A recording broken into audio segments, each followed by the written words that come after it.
आपको अहम खबर दें, आज़ाद कश्मीर के आम इंतखाबात में अहम सियासी पेशरफ्त। कोटली से पीपल्स पार्टी और मुस्लिम लीग नून के उम्मीदवारों ने इस्तेहकाम पाकिस्तान पार्टी में शमूलियत का ऐलान कर दिया। पार्टी सदर अब्दुल अलीम खान से LA 8 के उम्मीदवार मलिक जुल्फिकार अली और LA 10 से मलिक मोहम्मद यूसुफ की मुलाकात हुई। सदर IPP अब्दुल अलीम खान ने पार्टी में शामिल होने वाले रहनुमाओं और उम्मीदवारों का खैर मकदम किया।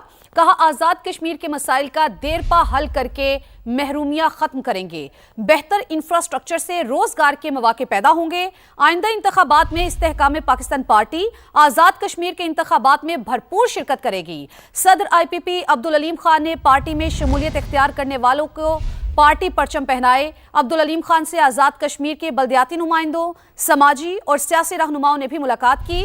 मुस्लिम लीगी रहनुमाओं मलिक मोहम्मद इलियास, चौधरी अमीर काबिल, निज़ाम इकबाल मिन्हास ने भी मुलाकात की। मलिक मोहम्मद मुश्ताक, मलिक सरमद अली, चौधरी अशरफ, माजिद मलिक एडवोकेट और मलिक खालिद महमूद भी शामिल। अब्दुल अलीम खान से मुलाकात करने वालों में असातिज़ा तंजीम के साबिक सदर हाफिज काजिम मलिक भी शामिल थे। तो आज़ाद कश्मीर के आम इंतखाबात में अहम सियासी पेशरफ्त, जिसके हवाले से आपको अपडेट कर रहे हैं। कोटली से पीपल्स पार्टी और मुस्लिम लीग नून के उम्मीदवारों ने इस्तेहकाम पाकिस्तान पार्टी में शमूलियत का ऐलान कर दिया है। पार्टी सदर अब्दुल अलीम खान से LA 8 के उम्मीदवार मलिक जुल्फिकार अली और LA 10 से मलिक मोहम्मद यूसुफ की मुलाकात हुई। सदर IPP अब्दुल अलीम खान ने पार्टी में शामिल होने वाले रहनुमाओं और उम्मीदवारों का खैर मकदम किया। बात करते हैं इस्लामाबाद में छाए काले बादल बरस पड़े। मौसम कैसा है, शहर इक़्तिदार का जानते हैं। नुमाइंदा समा अलीना शाहिद हमारे साथ मौजूद होंगी। अलीना बताएगा, शहर इक़्तिदार इनके इस्लामाबाद का मौसम कैसा है, बादल जो है वो बरस पड़े हैं जहाँ पर।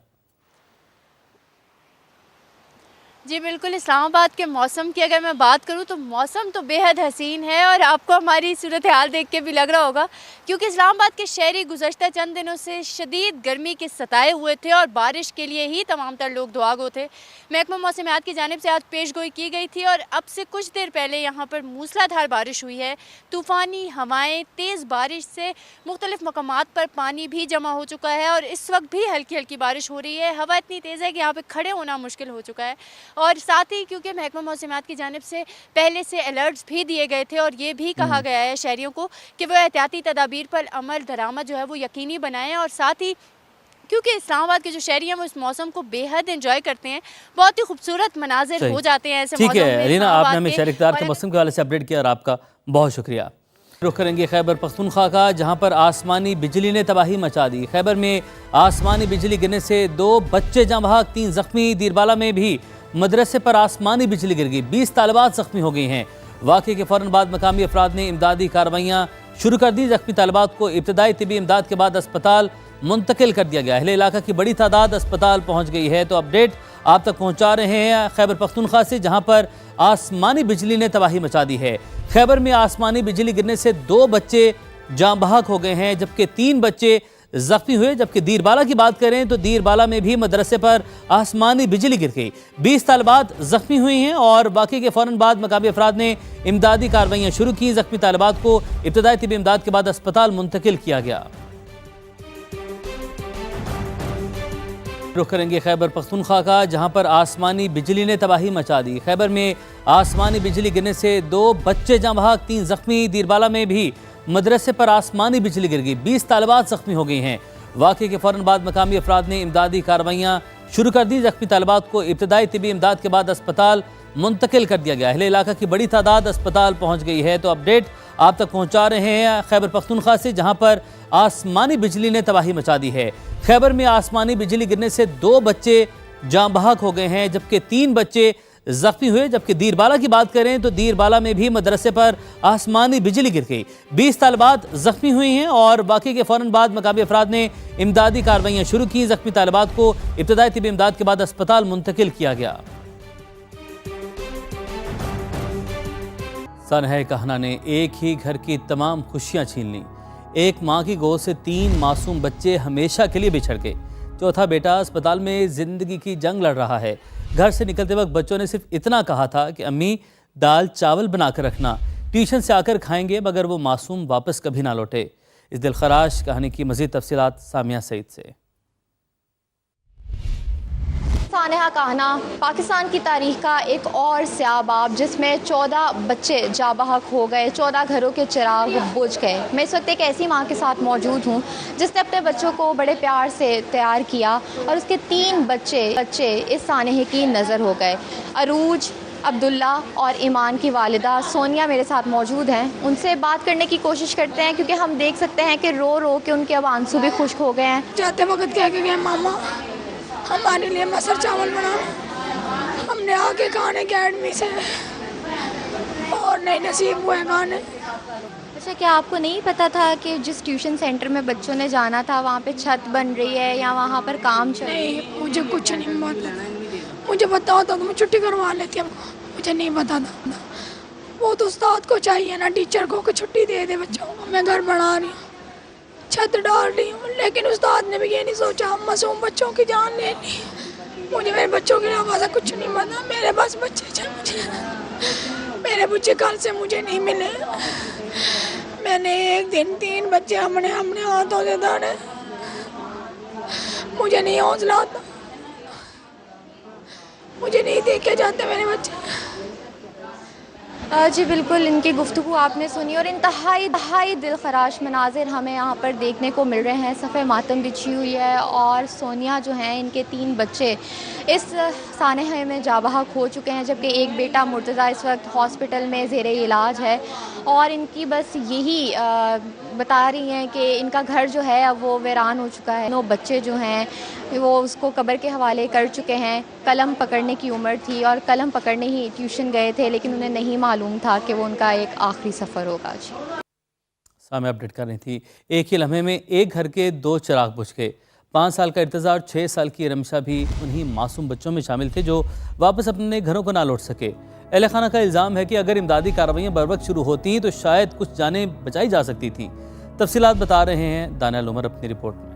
काहना के ट्यूशन सेंटर की छत गिरने से 5 साल का इर्तिजा और उसकी बड़ी बहन 6 साल की रिमशा भी मलबे तले दबकर जान की बाजी हार गए।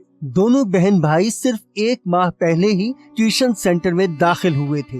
मेरे बच्चे पहले छोटे थे, वो घर में ही पढ़ रहे थे और अभी रिसेंटली 1-1.5 महीने हुआ, अभी वहाँ पे हमने दाखिल करवाए थे और कल फिर ये वाक़या हुआ। इर्तिजा के दादा का इल्जाम है कि रेस्क्यू टीमें ताखीर से पहुंची। अहले इलाका ने अपनी मदद आपके तहत बच्चों को मलबे से निकालने की कोशिश की। पोता मलबे के नीचे से मुसलसल आवाज देता रहा, मगर भारी मलबा और महदूद वसाइल के बायस वो जिंदा ना निकाल सके। मुझे देख के रोने लगा, कहता दादाबू मुझे निकालो। जब मैंने निकाला है तो वो फिर भी सांस से उसके वो बस हॉस्पिटल जाने तक वो भी दम तोड़ गया। गमजदा खानदान ने ये इल्जाम भी लगाया अस्पताल पहुंचने पर मुनासिब अमला मौजूद था और न ही फौरी तिब्बी इमदाद के लिए स्ट्रेचर दस्तयाब थे। हॉस्पिटल में ना कोई कुछ भी नहीं वहाँ पे कर रहे, खुद हम अपनी मदद से अंदर लेके गए हैं, अपनी मदद से बाहर लेके आए हैं, तो वहाँ पे कोई चीज नहीं उन्होंने की। कहना का ये सानहा एक इमारत गिरने का वाकया नहीं, बल्कि ऐसे बेशुमार सवालात छोड़ गया है जिनके जवाब अब मुतासरा खानदान मांग रहे हैं। कैमरामैन सुहेल दानिश के साथ दानियाल उमर, समा, लाहौर। कहना में ट्यूशन सेंटर की छत गिरने का अफसोसनाक वाकया। अस्पताल की इमरजेंसी में सिर्फ 1 डॉक्टर और 1 नर्स मौजूद थे। अहले खाना अपनी मदद आप के तहत बच्चे का CPR करते रहे। CEO हेल्थ लाहौर के मुताबिक मुतादिद बच्चों की मौत दम घुटने से हुई। डॉक्टर आसिफ अरबाब का कहना है कि बच्चे मुर्दा हालत में अस्पताल लाए गए थे। इस पर मजीद बात करते हैं समा के नुमाइंदगान दानियाल उमर हमारे साथ मौजूद हैं, जहांगीर भी हमें ज्वाइन करेंगे। दानियाल, सबसे पहले आपकी जानिब बढ़ते हैं। आप बताइएगा आप अस्पताल की क्या सूरत हाल थी, उस हवाले से बताइएगा। और जो महकमा हेल्थ है वो कुछ और कह रहे हैं कि अस्पताल में बच्चे पहुंचे ही मुर्दा हालत में, जबकि जो लवाहिकीन हैं वो कह रहे हैं कि वहाँ पर अमला मौजूद नहीं था। रियलिटी क्या है, समा के नाज़रीन को बताइएगा।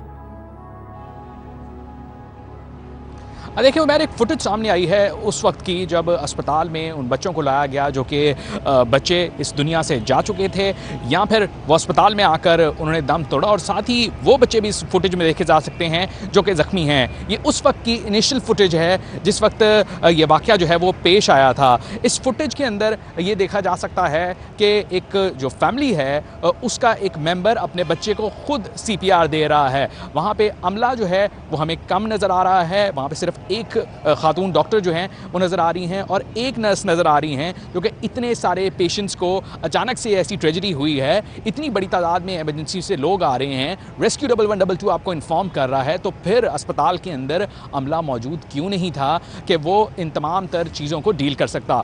इस के बरक्स तो जो हमारी बात हुई जब CEO health Lahore doctor Asif Arbab से, जो उनका ये मौक़िफ़ है कि ज़्यादातर जो बच्चे लाए गए थे अस्पताल के अंदर वो ऑलरेडी सफोकेटेड, उनकी डेथ हुई सफोकेशन की वजह से, और उनकी डेथ ज़ख्मों की वजह से नहीं हुई जिसको जो है वो ट्रीट किया जा सकता था। तो इस पर भी बहुत सारे सवाल अब खड़े हो रहे हैं कि अगर तो बच्चों को इतने ज़ख्म नहीं थे तो क्या मौके पे रेस्क्यू 1122 का अमला जो है अगर वो पहुंचा था तो उनकी एम्बुलेंसेस के अंदर ऑक्सीजन सिलेंडर्स मौजूद थे। ये सवाल भी उठता है, ये सवाल भी उठता है। दानियल साथ रहेगा, जहांगीर की जानिब बढ़ते हैं। जहांगीर, जो रेस्क्यू है वो बर वक्त नहीं पहुंची, इमदादी कार्रवाई बर वक्त शुरू नहीं की गई, लवाहिकी ने यह इल्ज़ाम भी लगाया है। इस हवाले से आप देगा कि रियलिटी क्या है, समा के नाज़रीन के साथ शेयर कीजिएगा। उमैर, जाए वक़ुआ पर हमने कुछ मुतासरा ख़ानदानों से बात की, को जो यानी शाहिदीन थे उनसे बात की, तो उनका ये कहना था कि रेस्क्यू की टीम्स बर वक्त नहीं पहुंची। मोटर बाइक एम्बुलेंसेस ने रिस्पॉन्ड किया और उनके पास ऑक्सीजन साइलेंडर्स नहीं थे। अगर उनके पास ऑक्सीजन साइलेंडर्स होते तो बच्चों को फौरी तौर पर जाए वक़ुआ पर ही तिब्बी इमदाद दे दी जाती, उनकी ऑक्सीजन जो है वो बहाल हो जाती, तो शायद जानी नुकसान इस कदर ना होता। इस हवाले से जब हमने रेस्क्यू हुकाम से बात की तो उनका यह कहना था कि 4:42 और 35 सेकंड पर रेस्क्यू को इस वाक़े की, इस अफसोसनाक हादसे की कॉल मौसूल हुई और 7 मिनट के अंदर अंदर रेस्क्यू की टीम्स ने यहाँ पर रिस्पॉन्ड किया। रेस्क्यू का ये कहना है कि इस वाक़े में हलाकतों की तादाद ज़्यादा होने की वजह या बच्चों की अमवात की जो बड़ी वजह है वो ये है कि कार्डियोवास्कुलर एक्सीडेंट, और यानी उनका सांस बंद हो गया, दिल की धड़कन बंद हो गई। मलबे तले जब वो बच्चे दबे तो उसके ऊपर एक हजूम या एक भीड़ जो है इमदादी कार्रवाइयाँ करने की गर्ज से जब उस मलबे के ऊपर चढ़ा तो बच्चों का सांस बंद हो गया। इसके बाद दूसरी बड़ी वजह जो है उमैर, रेस्क्यू हुकाम ये बताते हैं कि अब बच्चों के जो सर पर और गर्दन पर चोटें आई, तो चूँकि बच्चों का स्कल और गर्दन जो है कोई नाजुक अज़ा है, अगर इनकी जगह कोई बड़ा या बालिग फ़र्द होता तो शायद वो ये चोटें बर्दाश्त कर लेता। बच्चे मासूम हैं, जिस्म के अज़ा नाजुक हैं, तो शायद उनके सर पर और गर्दन पर आने वाली जो चोटें हैं वो बर्दाश्त नहीं कर सके। अब इस अफसोसनाक सानहा पेश आया है और अब सवालात बहुत सारे उठ रहे हैं। जहांगीर और दानियाल, आप दोनों ने अपडेट किया, आप दोनों का बहुत शुक्रिया। एक दफ़ा फिर जिक्र करते हैं लाहौर न्यूज़न क्लॉथ मार्केट में लगी आग का जो बेकाबू हो गई। 7 फायर व्हीकल्स और 2 रेस्क्यू व्हीकल्स इमदादी कामों में शरीक हैं। जहांगीर खान से ताज़ा तरीन सूरत हाल जानने की कोशिश करते हैं। जहांगीर, अभी वहाँ पर क्या सूरत हाल है, आग पर किस हद तक काबू पाया जा रहा है और किन मुश्किलात का सामना है इमदादी कार्रवाइयों में? उमैर, सबसे ज़्यादा जो प्रॉब्लम फेस करनी पड़ती हैं ऐसे फायर केस में वो अंदरून शहर की तंगो तारीख गलियाँ हैं जहाँ पर रेस्क्यू की व्हीकल्स का रिस्पॉन्ड करना कदरे मुश्किल होता है बनिस्बत दूसरे इलाकों के। तो इस फायर फाइटिंग में भी रेस्क्यू की टीम्स मसरूफ है। 7 फायर व्हीकल्स और 2 रेस्क्यू व्हीकल्स और 2 rescue specialised vehicles, 1 ambulance, 2 motor bike और 45 रेस्क्यूज हैं वो मौका पर मौजूद हैं। रेस्क्यू की निगरानी में इमरजेंसी ऑफिसर जो है वो इस रेस्क्यू ऑपरेशन को मॉनिटर कर रहे हैं। रेस्क्यू का ये कहना है कि अभी कुछ वक्त दरकार है क्योंकि कपड़ा बड़ी मिकदार में इस गोदाम में मौजूद था। कपड़ा क्योंकि एक ऐसा प्रोडक्ट है, एक ऐसी आइटम है जो कि फायर पकड़ता है। जैसे जैसे आग आगे बढ़ रही है तो रेस्क्यू का ऑपरेशन भी उनका ये कहना था कि मजीद तेज किया जा रहा है और उस पॉइंट तक एक्सेस की जा रही है जहाँ से ये आग भड़की है ताकि इसको कंट्रोल किया जाए। लेकिन अभी चूंकि फायर केस जो है उसको एक कैटेगरी में रखा गया तो इसको सेंसिटिव डिक्लेयर किया गया और अभी फायर फाइटिंग जारी है। जी जहांगीर, नजर रखिएगा, आपसे मालूमात हासिल करते रहेंगे। भी आपने अपडेट किया, आपका बहुत शुक्रिया। बात करेंगे कराची में वाटर टैंकर की भरमार। वज़ीर आला सिंध का काफिला आज यूनिवर्सिटी रोड पर ट्रैफिक में फंस गया तो काफिले की रवानी मुतासिर होते ही इंतजामिया भी मुतहरिक होगी। नीपा हाइड्रेंट सील, वज़ीर आला सिंध के नोटिस पर नीपा हाईटेंट गैर मुय्यना मुद्दत के लिए बंद कर दिया गया। तो वज़ीर आला सिंध का काफिला आज जब खुद यहाँ पर फंसा तो उसके बाद कार्रवाई की गई, एक्शन लिया गया और सील कर दिया गया। बात करेंगे कराची में वाटर टैंकर की भरमार। वज़ीर आला सिंध का काफिला आज यूनिवर्सिटी रोड पर ट्रैफिक में फंस गया तो काफिले की रवानी मुतासिर होते ही इंतजामिया भी मुतहरिक होगी। Nipah hydrant seal. वज़ीर आला सिंध के नोटिस पर नीपा हाइड्रेंट गैर मुय्यना मुद्दत के लिए बंद कर दिया गया। तो वज़ीर आला सिंध का काफिला आज जब खुद यहाँ पर फंसा तो उसके बाद कार्रवाई की गई, एक्शन लिया गया और सील कर दिया गया। बात करेंगे कराची में वाटर टैंकर की भरमार। वज़ीर आला सिंध का काफिला आज यूनिवर्सिटी रोड पर ट्रैफिक में फंस गया तो काफिले की रवानी मुतासिर होते ही इंतजामिया भी मुतहरिक होगी। Nipah hydrant seal. वज़ीर आला सिंध के नोटिस पर नीपा हाइड्रेंट गैर मुय्यना मुद्दत के लिए बंद कर दिया गया। तो वज़ीर आला सिंध का काफिला आज जब खुद यहाँ पर फंसा तो उसके बाद कार्रवाई की गई, एक्शन लिया गया और सील कर दिया गया।